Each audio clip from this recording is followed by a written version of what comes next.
Bismillahirrahmanirrahim. Dear students, Assalamu alaikum and welcome back in lecture number 32, which is our last lecture. And we are revising our previous lectures, and today we will be revising lecture number 23 to 27. And it covers the subjects of ijara. And in the previous lectures we covered the topics of ijara, applications of Islamic finance, that we covered in the form of project financing, working capital financing, import and export financing, things like that, and also the Islamic investment funds that you may remember, like equity funds, ijara funds, murabaha funds. And then we discussed sukuk, which is very popular, and also it has some controversies into it, and the Sharia scholars and Sharia boards, they have their different point of views about this type of instrument. And this was our previous lecture, and in today's lecture we will be discussing the underlying risk in the Islamic financial system, Islamic financial instruments rather, and we will cover the later part of this lecture as well. So first of all, what is risk? We have discussed extensively in our previous lectures when we were discussing the risk underlying Islamic financial instruments. So risk is actually the existence of uncertainty about the future outcomes.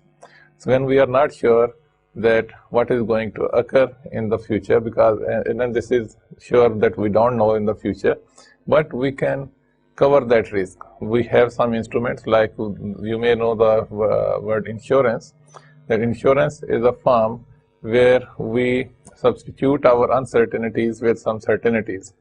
And the uncertainties can be classified as general and specific. It will be general ignorance. The general risk is that ignorance of any potential outcome. For example, after the investment in stocks of a company, the company goes default. So for the profit purposes, you invested into stocks of a company, but later on that company defaulted, so your investment goes waste. And the specific risk is that when probabilities can be assigned to potential outcomes. When you invest into certain activities and you can assign probabilities that during such and such time period, this is the probability that the stocks will earn higher, and during these times stocks might earn lower. So when you can assign probabilities, that is the specific risk. So the risk is measured by the variability or volatility of outcomes using statistical tools like variance and standard deviation, and there are so many other tools available in the statistical measurements. And then costs involved with higher volatility can lead to bankruptcy when the risk is very high and the underlying cost is also very high. Phenomenal cost can lead toward bankruptcy. And when we have risk in all our transactions, particularly when we are talking of business, so uncertainty must be substituted with certainty. Any business person, any finance person wants to replace the uncertainty in the operations with certainty, even by paying a price. So that price, we know that is the insurance expense. And the objectives of risk management are to reduce volatility in the probable outcomes, to eliminate costly low tail outcomes. When the underlying cost is very huge, it may lead towards the bankruptcy, so we want to avoid that situation as well.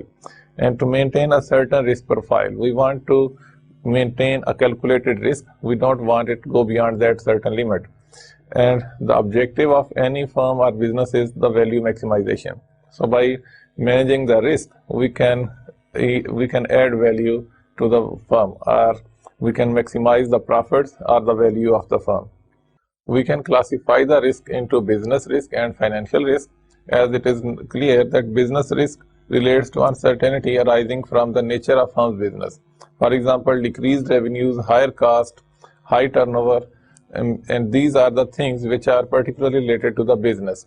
But when we talk of financial risk, it relates to the movement in the financial market, which are sometimes beyond the control of the firm or the business. For example, the interest rates, economic conditions, the political situation, these things we may relate it towards the financial position, financial risk.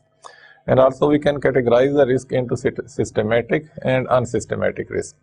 So systematic risk is associated with overall market which you cannot manage. It arises into the market. For example, the interest rate movement, exchange rate movement, and the inflation in the economy. Then the unsystematic risk is linked to the specific asset of the firm. So firm can manage this type of risk, that is the unsystematic risk. For example, if there is a strike in the operation from the labor, that can be managed. If you can negotiate well, if you can pay them well, you can avoid such situations. And if you look at this picture, the systematic risk, it is constant. Whatever measures you take, it will remain the same. And along the y-axis we have standard deviation of portfolio return, and then on the x-axis we have number of securities in the portfolio. Normally, when we increase the number of securities, when we invest into different types of securities, when we increase the portfolio, it means that we are reducing the risk, we are managing the risk. But still, the standard deviation from the return remains the same. So you can see in case of systematic risk, it remains the same. So factors such as changes in the nation's economy, tax reforms by the government, a change in the world's economic situation, or the exchange rate movement. So these things are beyond the control of the firm or the business. So whatever measures a firm or business can take, still these risks remain there, and you cannot decrease them or you cannot increase them. Whereas the unsystematic risk, when you can increase your portfolio investment, that is actually you are reducing the risk. For example, the standard deviation of returns can reduce if you can increase the portfolio. So number of securities, when you keep on increasing, it means you are actually reducing the unsystematic risk. So these risks, they can be managed. And the risks faced by financial institutions, they are different types. For example, the market risk. In market, the financial institutions, they are concerned with the interest rates, and they are that kind of benchmark we have in Pakistan, Kaibor, Karachi Interbank Offer Rate. And then the equity price risk, the share price where the investments have been made by the financial institutions, it may vary. And then assets or commodity price risk, all those avenues where the financial institutions, they can make their investments. So from there, interest income, the price appreciation or the dividend income, they are the sources of income. So with the changes in the interest rates or the decrease in the prices, will have a risk for the financial institutions that their earnings will be reduced. And also the the currency risk, that is the exchange rate movement, will also determine the level of risk or the level of earning for the financial institution. And there are credit risk, that is trade credit risk. If there are some sales and purchases, the creditors may not pay on time. So these are the risks. And the counterparty risk, the other party involved into the contract might go default. So these risks are always there. And then we have liquidity risk. Funding liquidity risk is the ability to settle obligations immediately when they fall due. Liquidity risk means actually that when you want to sell your securities, you should be able to sell that. But if you are unable to sell them when you want to sell them, this is a liquidity risk. And there are trading liquidity risk as well in the market.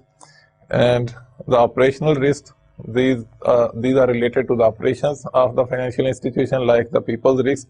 Maybe the employees turnover, you have trained employees with you and they shift their job from your bank to some other bank, or from one financial institution to another financial institution. Then technological risk, it means the rapidly changing technologies, there is a threat. The institutions, they can deploy or they can introduce the latest technologies, they can earn higher, and those institutions which are using the depleted technologies or overdated technologies, they need to update them, and this outdated technology can pose a threat as well. And the process risk, because certain processes they go obsolete with the time in this innovative time. And the legal and regulatory risk, because the governments they are changing, even during their tenure, the governments they might be changing their legal and regulatory requirements for the businesses. So when we talk of risk for the financial institutions, the risk in the conventional financial institutions and risk in the Islamic financial institutions, it is different. So the nature of risk in Islamic financial institution is unique because the nature of risk changes over time. For example, in the beginning of the transaction, during the transaction, and at the end of the transaction. It may be a credit risk, it may be a market risk, it may be a counterparty risk. So these risks are there even in one transaction at different stages. So let's see what are the unique nature of the risk in Islamic banks. First of all, the contractual nature of the deposits. The profit sharing investment account on the basis of Mudarba contracts, for example, and then demand deposits, which is known as Qarz Hasana. So the nature of deposits is different in Islamic banks and in conventional financial institutions. In Islamic financial institutions, the depositors, they are the investors into any business activity. So this is totally different concept from that of the conventional financial institution. So, and the relationship between the depositors and the Islamic financial institution is kind of Rabbul Mal and the Mudarib, that is the capital provider and the manager or the entrepreneur. So this is a different kind of relationship. And then the demand deposits, they are Qarz Hasana, and at any time the depositor wants to withdraw, they have to be paid back. But these accounts, they don't have any earnings on them because the banks, they can't invest them, or even if they are investing the surplus balances, but still they have to produce them at the time of demand. And these accounts will not earn anything, rather of service charges may be introduced in such accounts. And then there is fiduciary risk, which is profit sharing investment accounts or fiduciary contracts, because this is a trust between the depositor and the bank, and the low rate of return then the conventional banks or non-compliance with Sharia can be interpreted as breach of contract, which is a fiduciary risk, because this is a trust from the depositors on the Islamic financial institutions, and the depositors, they believe that their deposits will be treated according to the Sharia requirements. So if they are not treated according to the Sharia requirements, then this is a breach of trust. And on the other hand, there will be some depositors who will think that their deposits, they are earning less than the conventional deposits. So in that case, there might be a breach of trust. They may feel hurt. And the low returns may lead to withdrawal of deposits. So when the returns are lower and even lower than the conventional banks, although it should be out of the profits, banks may not be earning that high profits, but still the risk is there that people, they might withdraw their deposits. Instead of depositing into Islamic financial institutions, they might start their own businesses. So this is a kind of risk for the Islamic financial institutions. And to avoid such situations, returns from shareholders are transferred to depositors, and this is transfer of risk associated with deposits to equity shareholders. And sometimes Islamic financial institutions, they don't pay dividends to their shareholders, rather to accommodate their depositors, to pay them a higher rate of return than actually it was earned. So they will transfer the balances from the dividend accounts into the returns for the depositors. So actually they are shifting risk from the depositors to the shareholders. So when the shareholders, they think that they are not getting enough dividends, they might sell the shares and they will invest somewhere else. And there is the fourth risk is that using profit sharing investment account as capital. So difference between restricted and unrestricted profit sharing investment accounts. So when there is a relationship of capital provider and the manager, so we have studied that there are restricted mudarbas and there are unrestricted mudarbas. So in that case, there might be some restrictions. And then risk in Islamic financial instruments, because the Islamic financial instruments, they are asset based or asset backed. So as modes are asset backed or equity based, market risk are important along with credit risk. So the value of the asset, which is the underlying subject of that instrument, so that value can lose its value. For example, if the underlying asset is a property and the property's market value goes down than than its book value, so this is also kind of risk. And if the deposits have been invested into some equity stocks and the price of those stocks goes down, this is also a kind of risk. And the market and credit risk intermingle and transform from one kind to another at different stages of the transaction. And during the transaction of the Islamic financial institutions, the risk changes its nature, as I explained earlier, sometimes credit risk, sometimes market risk, and sometimes the counterparty risk. And there are operational risks that it can be related to the persons, lack of qualified human resources who understand or manage risks in Islamic banking. So the human resources may not be that much qualified that they can manage the risk, and there are technology risks always there, and legal risks are always there. So these are the risks which are same as that of the conventional banks. And the risk in Islamic financial instruments, as I explained earlier, that the risk for Islamic financial instruments is different at different stages. It may be credit risk, then it converts to market risk, and then it may be a counterparty risk.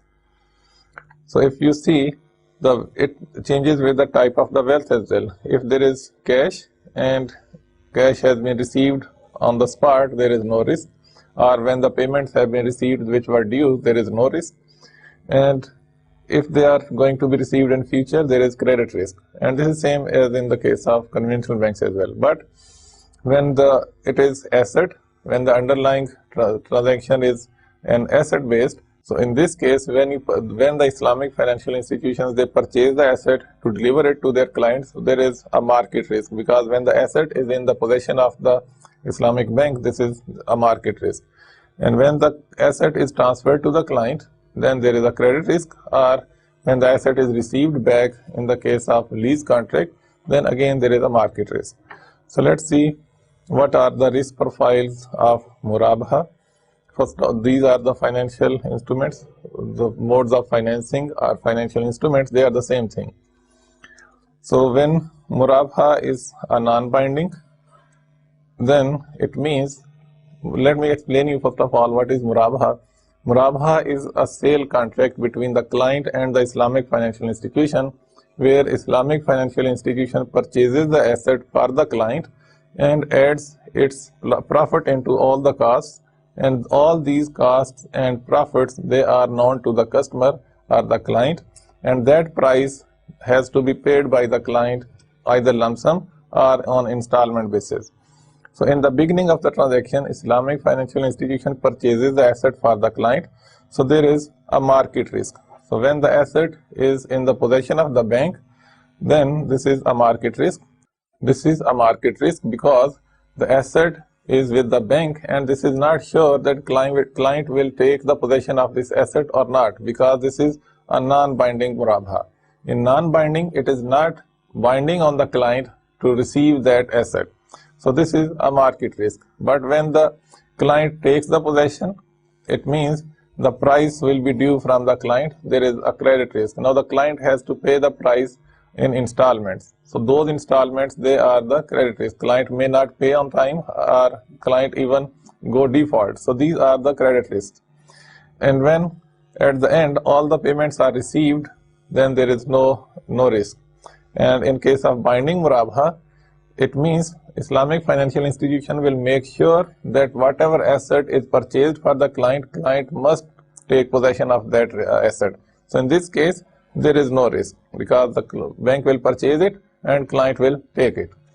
But during the transaction period, the installments are due from the client, so this is a credit risk. And when the Islamic financial institution receives all the installments, then there is no risk. And when we come towards Ijara and Ijara wa Iqtina, which we can call it as Ijara Muntahiya bit Tamlik, but it sounds a little easier.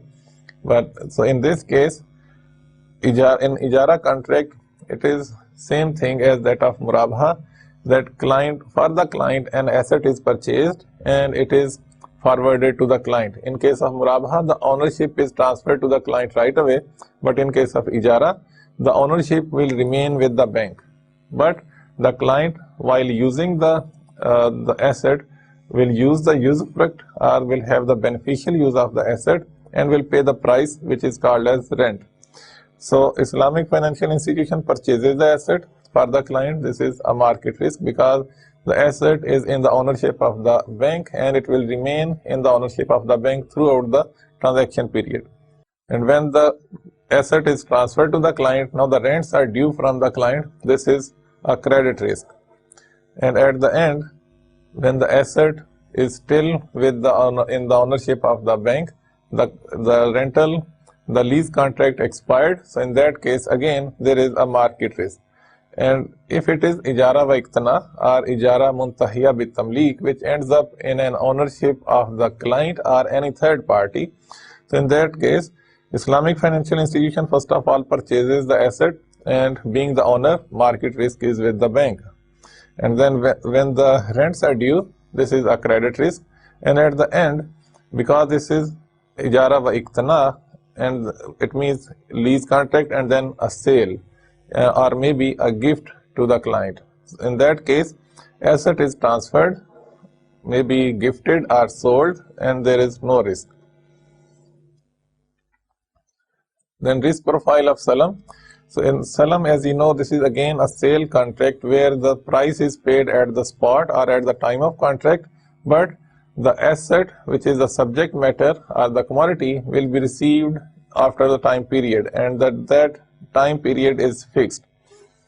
So in the beginning, price is paid. So throughout the contract period, there is a credit risk. As you can see, goods are due and price has been paid, and during the transaction, this is a credit risk. When the Islamic financial institution receives the good, now it becomes the market risk, because the Islamic financial institution becomes owner of the assets or the commodities or the goods.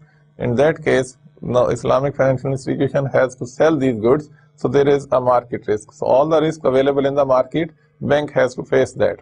And to manage this market risk, bank enters into a parallel salam contract. That is, when the parallel salam contract is signed between the bank, now bank becomes the seller of the goods, and maybe another bank or any other entity that becomes the buyer. So then again, price is paid at the spot, necessary cash comes back in hand and commits to sell the goods. When the goods will be received, that will be delivered to the third party.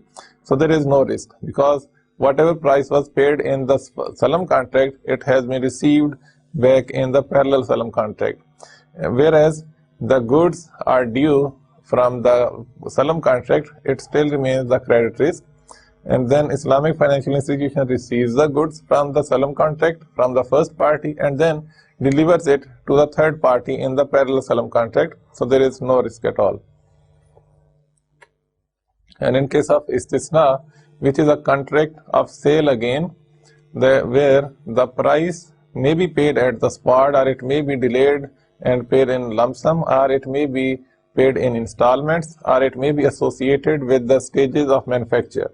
In salam, the subject matter was a commodity which did not require manufacturing, but in case of istisna, the subject matter of the contract of the sale is a commodity which needs manufacturing.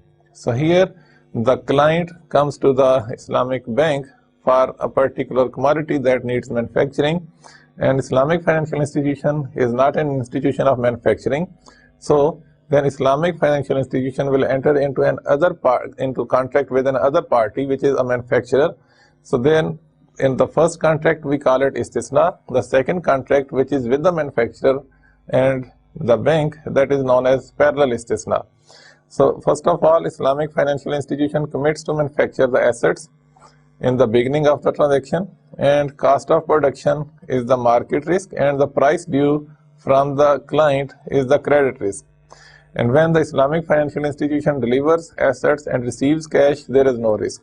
So in istisna contract, we assume that bank manufactures the goods and delivers the good according to the contract.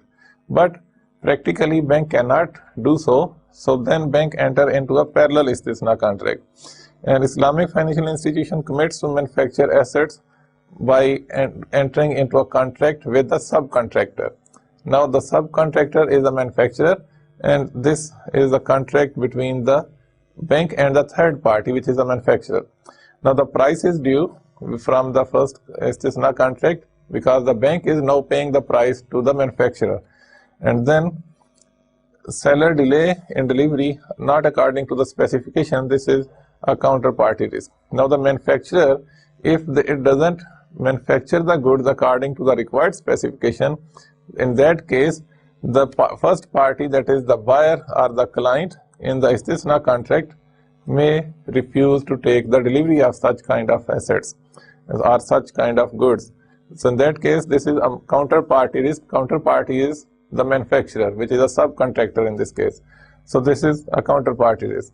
And if the seller produces it up to the required specification, then seller delivers the asset. Islamic financial institution will receive the possession and then delivers it to the client, and then there is no risk. Then comes Mudarba and Musharaka, which are the participatory modes of financing, where Islamic financial institution enter into a partnership agreement with the client. So if it is a Musharaka contract, bank and the client both will contribute capital. And if it is a Mudarba contract, bank will provide the capital, being the Rabbul Mal, and the client will become manager or the entrepreneur. And in both cases, in Musharaka and Mudarba, a profit sharing ratio irrespective of the capital contribution will be determined. Suppose in Musharaka capital contribution is 50% each, but the profit sharing ratios can be 50% for each, or it may be 60% and 40%, or any ratio which is agreed between the partners. And in case of Mudarba, again, the profit sharing ratio can be anything, maybe 50% each. Although the Mudarib or the manager or the entrepreneur has not contributed even a single penny into this contract, but still they can have a greater share into this contract because they provide, the managers, they provide their human resources. And then when the losses are to be distributed, it will be distributed according to the capital contribution. So in case of Musharaka, if the capital contribution is 50% each, losses will be divided into 50% each. Whereas in case of Mudarba, where the capital contribution is 100% from the one party and 0% from the other party, so the loss will go towards the capital provider, that is the person who provided 100% of the capital. And what are the nature of risk in these contracts? In case of Mudarba, Islamic financial institution invests and buys non-voting share, and there is a complete freedom to the Mudarib or the manager to do the business or to involve into the operations of that business, and the Rabbul Mal, which is the capital provider, will not interfere into the operations of that business and doesn't have any voting rights. It cannot have any say, but it can monitor or it can observe the operations so that there is no negligence or any breach of contract.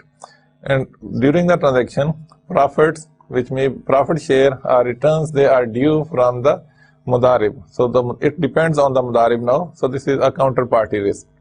And at the end of the contract, if it is for a specific time period or if it is for a particular project, and at the end the principal which was invested, now it is due. Now if it is received in cash, there is no risk, but if it is received in equity or in tangible assets, then there is a market risk. And in case of Musharaka, where the capital is contributed by both, so Islamic financial institution invests into that venture as a partner and has the voting rights as well. Now the Islamic financial institution can act as an agent because the partners, they have their parts, and as the partner, Islamic financial institution can also have their say into the operations of the business. Now the profits, which are profit share or the returns, they are due from the manager, and manager may be any of the partners. So again, there can be a counterparty risk. And at the end of this contract, if it is for a specific time period or for a specific venture, then if the principal amount is received in cash, there is no risk, but if it is received in tangible assets, then there will be a market risk. And the third mode of participatory financing is known as diminishing musharaka. Again, in diminishing musharaka, it is a simple musharaka contract, but with an extra promise from one of the partners, that partner will purchase the share of the other partner. So the share of one partner will be reducing. So that's why we call it a diminishing musharaka. So Islamic financial institution, when make investment into such kind of contract or in such venture, they have their say into the operations of the business. Now they have the voting rights into it. And the profit share or returns are again due from the managing partner or from the client. So whoever is the managing partner, so then it is a counterparty risk. And at the end, during the transaction period, when the assets of the Islamic financial institution are purchased gradually by the client, so asset or equity is transferred to the client when the transaction is completed, then there is no risk. Now we come towards another important topic, which is known as takaful. So takaful, as you know, that this is the Islamic insurance, and the meaning of insurance is, let's get familiar with the insurance. Insurance provides the means for people to transfer the burden of uncertainty to the insurer for an agreed financial consideration called the premium. What we discussed risk in the previous revision of the previous lecture, then to counter that risk, we have an arrangement of insurance or takaful. And the insurer promises to provide financial compensation to the insured should a specified loss occurs. So suppose if you want to insure your vehicle from any accident, so if unfortunately that accident takes place, so in that case the losses will be compensated by the insurer. So this option of insurance provides a mechanism to the people to transfer their risk to the insurance companies against a price which we call as a premium. So under the conventional system, we pay premiums to mitigate the risks involved into different operations or with different assets. If it is a business entity, they might have their fire insurances, they have their insurances for their efforts, for their assets, and they might have insurances for their workers as well. And the insurance, in fact, is an act of taking precautionary measures against possible danger or losses arising out of uncertain events. So you can see that uncertainty is never liked by the business people particularly. So they keep paying a price, and if the unexpected event or the loss or an accident doesn't occur, still they are paying the price. And insurance is something which is not forbidden in Islamic economic system. Muslim traders used to travel across the continents, and their voyages often faced troubles and incurred losses. And to protect from such possible losses, Arab traders used to insure their caravans in the 2nd century of Islamic era. And what they used to do was, all the participants into that caravan, they used to create a pool of fund, and all the people, they used to contribute a certain amount into that pool of fund. And if somebody faced any loss, the loss was compensated out of that pool of fund. So this practice has been practiced in the Islamic history as well. But there are certain objections against the present practice of the insurance companies.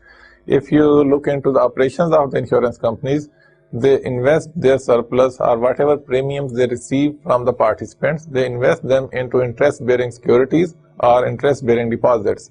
Even if you look at the balance sheet or the financial statements of the State Life Insurance Corporation Pakistan, you will see the heads that interest income from securities investment, interest income from the deposits, interest income from the borrowings made to the employees or to the agents.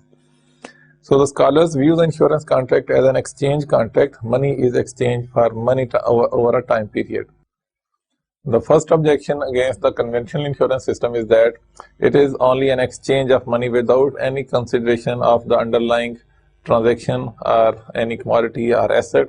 So on one hand, the people, they pay premium, that is in cash, and if any loss occurs, then again they receive a cash. So this is an exchange of cash. Or even if it is not for a particular damage, if it is kind of, for example, a life insurance or other kind of insurances, where at the maturity of that insurance period, the rewards are paid back to the participants.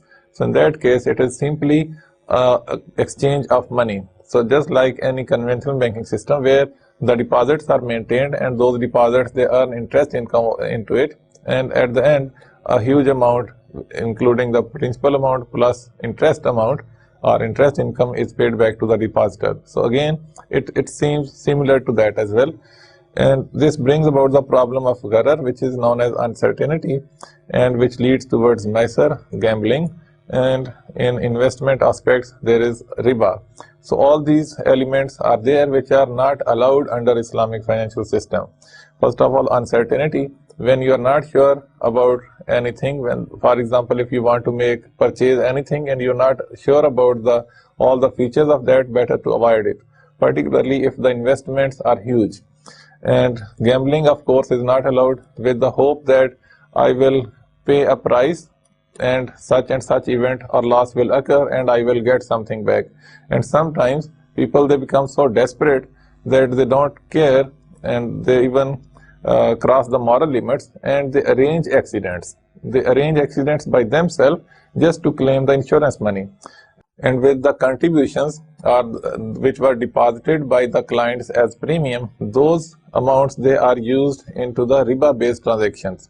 The insurance companies, they invest into riba-based transactions, and also the investment profit belongs to the company. So it is the owner of the company, insurance company, they are the shareholders, and all the profits goes to them. But under the Islamic financial system, there is a difference. So we will see it later on.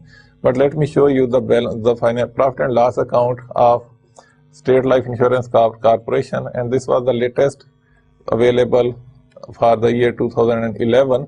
And you can see here, investment income not attributable to statutory funds, return on government securities, which is interest income, and interest income on loans and advances to employees and agents, interest income on bank deposits. So you can see these are all derived from the interest income. And there may be some other incomes as well out of the real estate as well, but the main business of their deposits are the policies which they receive, the premiums they receive. They normally do the interest based transactions. Now, how we can replace the conventional insurance system with an Islamic insurance system, because insurance is very much necessary into our daily life and in our business operations.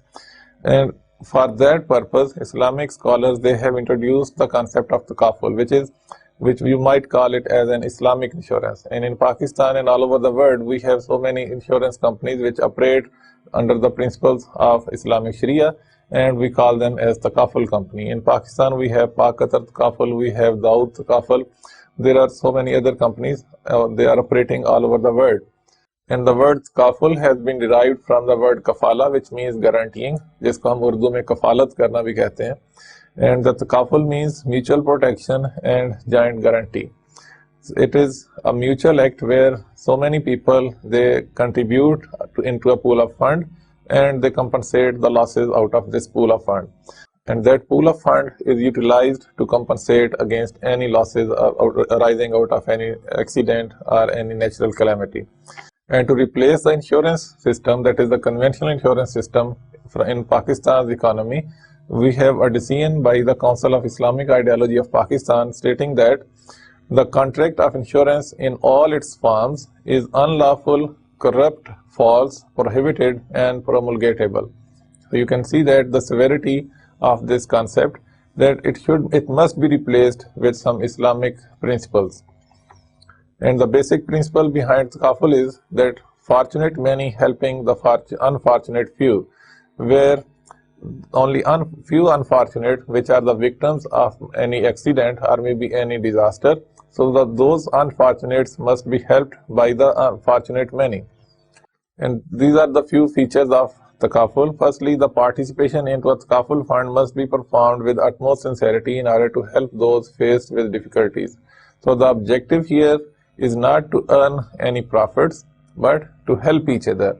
And the underlying motive is ta'awanu alal birri wat taqwa wala ta'awanu alal ismi wal udwan, that we should cooperate among each other for the good things. And this is with that intention, that we participate into takaful operations with good intention, that is to help each other. And every policy holder would pay his or her subscription in order to assist those who need assistance. And any member or participant suffering a catastrophe or disaster would receive a certain sum of money or financial benefit from a fund as also defined in the pact to help him meet the loss or damage. And we have made it systematic. Nowadays, according to the level of contribution, you can compensate against your loss. If you are only ensuring a particular level of loss, then your contribution might be a little less. But if you want to insure against a huge loss, the contribution should be accordingly higher. And these are the basic elements of a takaful contract, that mutuality and cooperation, that is taking care of each other. And the takaful contract pertains to tabarru as against muadat, which is a contract of exchange. That is, in conventional insurance system, you simply pay cash in hoping cash back. And payments made with the intention of tabarru, that is to earn reward from Allah subhanahu wa ta'ala, and eliminates the element of gharar, maisar and riba, because these contributions, they are kind of donations. So for donations we earn reward, and there is no concept of having gharar, uncertainty, or maisar, that is gambling, or concept of riba, because these funds, these pool of funds which are created out of takaful arrangements, they are not used for riba based transactions. And the management of the takaful companies, that is, they are known as the takaful operators, they have a relationship of a wakil or agent with that pool of fund which is created by the participants, or they can assume the role of mudarib. So there are different models which we call them wakala model, where the operators, they charge a fee, and it will be called a mudarba model when the operators, they charge a profit when they invest that pool of fund into different activities, business activities, and they derive profit from it, and that profit is shared between the takaful operator and that pool of fund. And as it is clear that takaful arrangement is a risk sharing arrangement instead of the risk transferring arrangement in case of conventional insurance system. In conventional insurance system, the participants pay a price, a premium, and the risk is transferred to the insurance company, whereas in case of takaful companies, the risk is shared among the contributors, among all the participants. And the constitution of separate participant takaful fund or participant special account is there with the contributions by the participants in a takaful. A donation account or a waqf account, we may call it as a tabarru account, and we may call it as a participant's special account. And that account is constituted, and all the contributions which are contributed by the participants, they are deposited into that account. And the constitution of Sharia Supervisory Board, it is the basic requirement. It has been established by the State Bank of Pakistan, or maybe the SECP, Securities and Exchange Commission of Pakistan, and that in pool of fund will be invested into Sharia compliant business. And the main drivers of takaful are the piety, that is the individual's purification without having any intention to get unnecessary benefits, and the brotherhood, that is to assist each other, and charity, whatever you contribute into that pool of fund is a charity, and mutual guarantee, you share the risk of each other, and community well-being as opposed to profit maximization. So here the objectives are totally different than that of a conventional insurance system. And these are the different models, what we call as wakala model. In a wakala model, a fee is charged by the takaful operator. So all the contributions that are received by the participants, they are divided into wakala fee, and the balance goes to the tabarru contribution. So suppose the wakala fee is 30%, 70% will be into the tabarru contribution or into the participant's special account. So this will constitute the general takaful fund. And this general takaful fund will be invested into some businesses, investments will be made, and then profits or losses will be the outcome of this investment. So if it is profit, it will go into the same general fund, and if it is a loss, again it will be out of this general takaful fund. And this general takaful fund will keep on increasing with the profits. All the profits that are earned, they will make part of this general takaful fund. So, and what is deducted out of it is the expenses related to the General Takaful Fund, and the claims if there is any loss or damage occurs, so that losses or damages will be compensated out of this fund. And then there are re-takaful arrangements. Just like the insurance companies, they have their reinsurance. So just to make sure that all claims are satisfied, insurance companies, they will make such arrangements. They will also insure themselves as well. So there are arrangements of re-takaful, so that expenses are also paid out of this General Takaful Fund.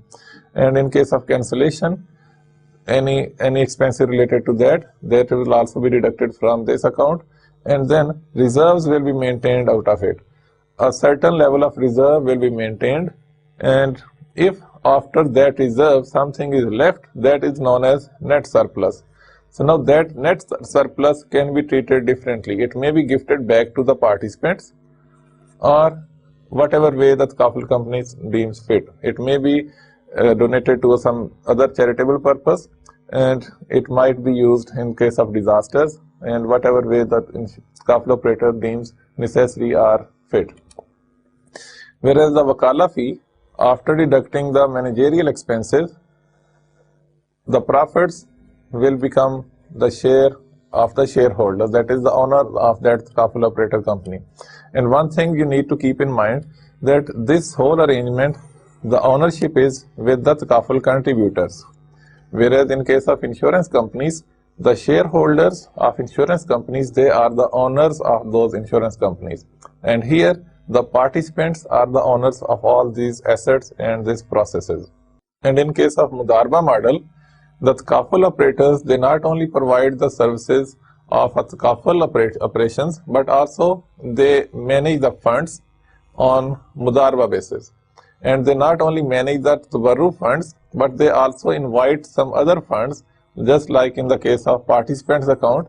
All the contributions received by the participants, they are again divided into two parts, but in this case not into Wakala fee, but into participants special account and into participants personal account. So these two accounts, they are maintained. So participants account, which is participants personal account, it is treated just like any deposit account into any Islamic financial institution or any bank. So the treatment is different. So this account is maintained just like any deposit account. There will be withdrawals at any time. In case of death of the participant, all the balance belongs to that descendants of that person. And in case a policy is surrendered, still any balance available into this account belongs to that person. And at the time of maturity of that policy, all the balance again belongs to the depositor. So here, with these two funds, investments are made. With these funds, Takaful operator, they make investment, and with these investments, profits are derived or losses are the outcome. So if there are profits, then there is a profit sharing ratio. Suppose 30% profit goes to the Takaful operator and 70% goes to the fund. So in this case, you can see the profits, they are derived, and 30% of the profit goes to the Takaful operator and 70% profit goes back to this account.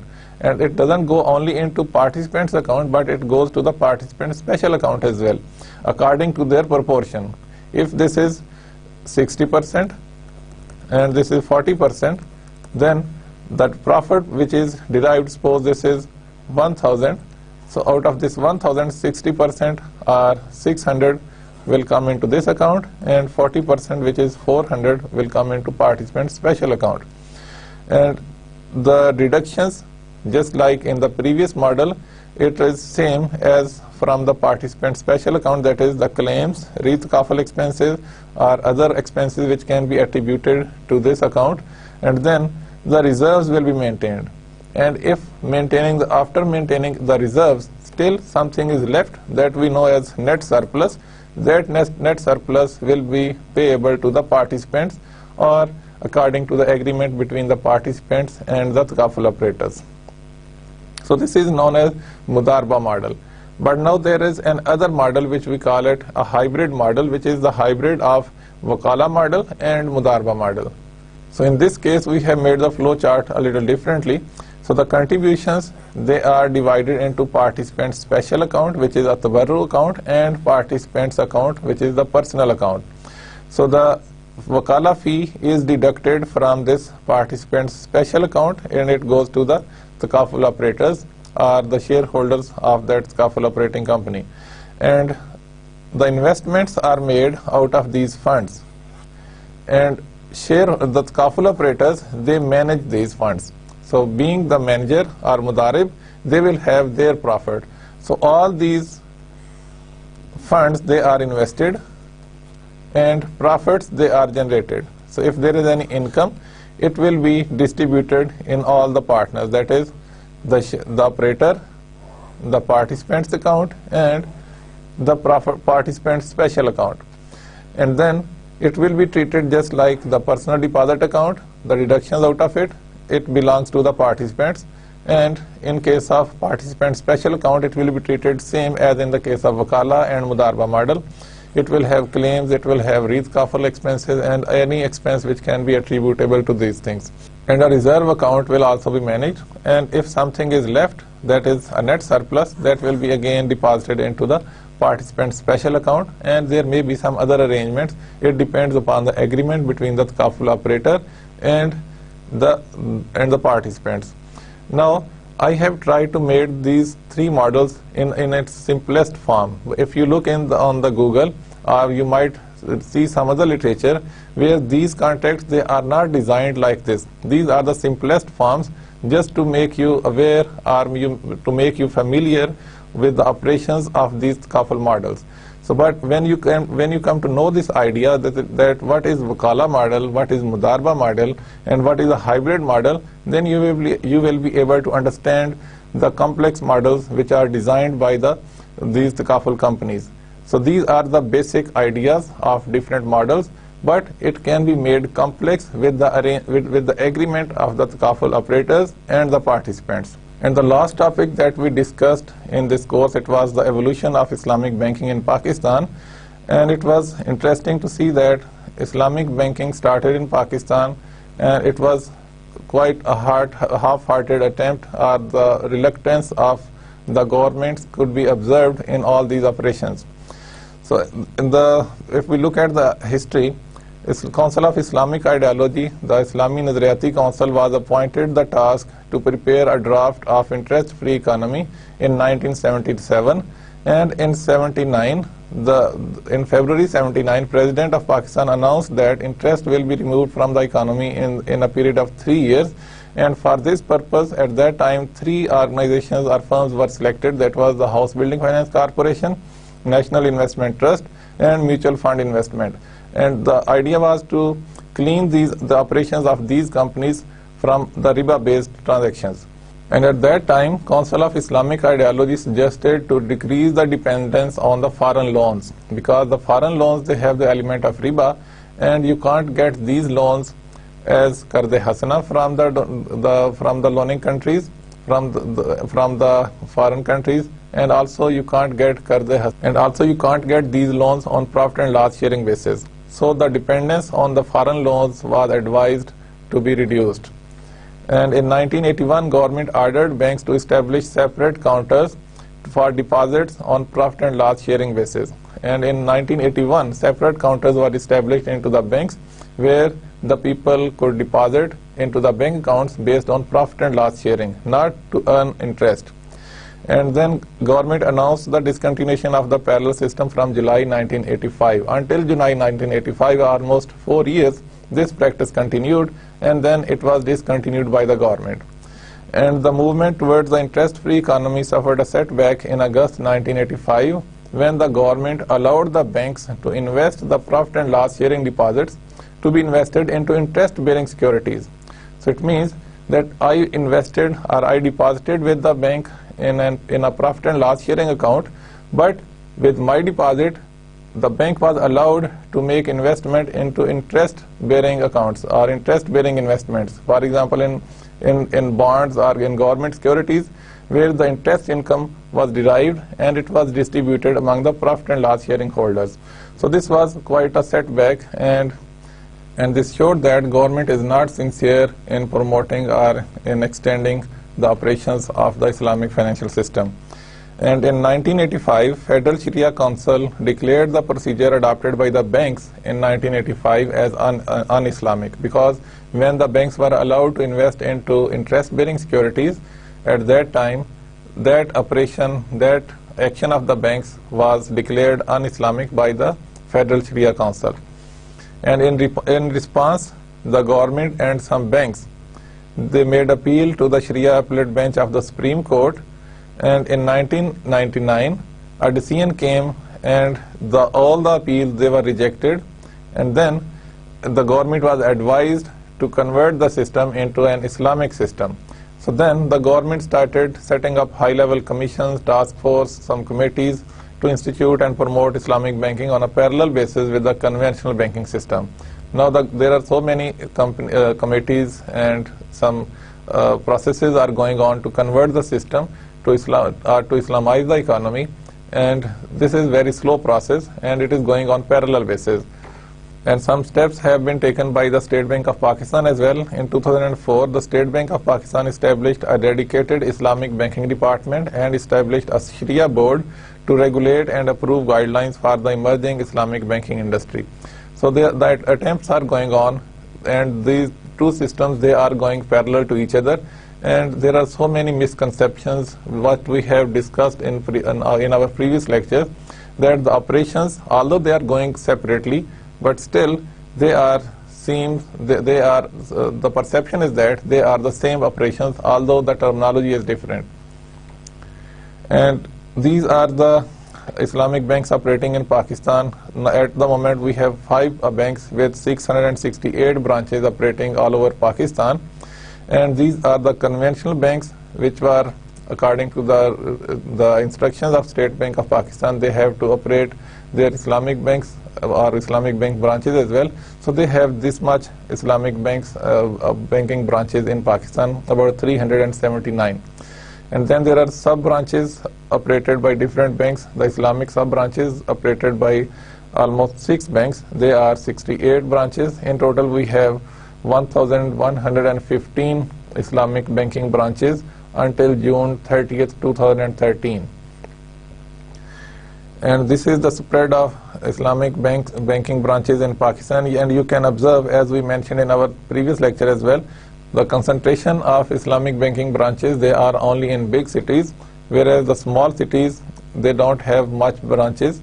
And in the countryside, we don't see any presence of the Islamic financial institutions. That means they are only targeting the areas where the commercial activities, the trade activities are higher, and they don't want to invest in a participatory mode, maybe with the farmers or the people with some high risk, and they don't assume a very high risk. And you can observe in these lists that the concentration of Islamic banks, it is normally in the big cities, and they don't invest into those areas where the risks might be higher. And if you look into their financing mix, we saw that in their Murabha, Ijara and diminishing Musharka, it had more than about 80% of their investment. Whereas the participatory modes, which is the main spirit of any Islamic literature, that is the Musharka and Mudarba. So in these modes, Islamic banks, they have a very little investment, less than maybe 3% or about 2%. And then this shows the spirit that what they want to target into the economy. And I would personally, I think that Islamic banks, they should keep their investments into participatory modes as well, and they should bring it to some reasonable level, maybe not 100%, but about 30 to 40 or to 50% initially. So this is all about this course. We studied about 18, 19 topics into different lectures, and I will remind you that in the first lecture, that is actually the second lecture about the characteristics of Islamic economic system, it is all derived from Quran and Hadith. And when you want to quote any verse or any Hadith into your exams, be sure that you quote it exactly. If you are not sure about that, don't quote it. And I would prefer that you don't quote those verses or Hadith, and you will not be asked anything out of that first lecture, that is in fact the characteristics of Islamic economic system. We studied it in the second lecture after the overview of the introduction, the introductory lecture of the course. And out of that, you will not be asked any question, but it is necessary to make up your mind, to understand what is the topic, what is the importance of this topic, and why should we understand it.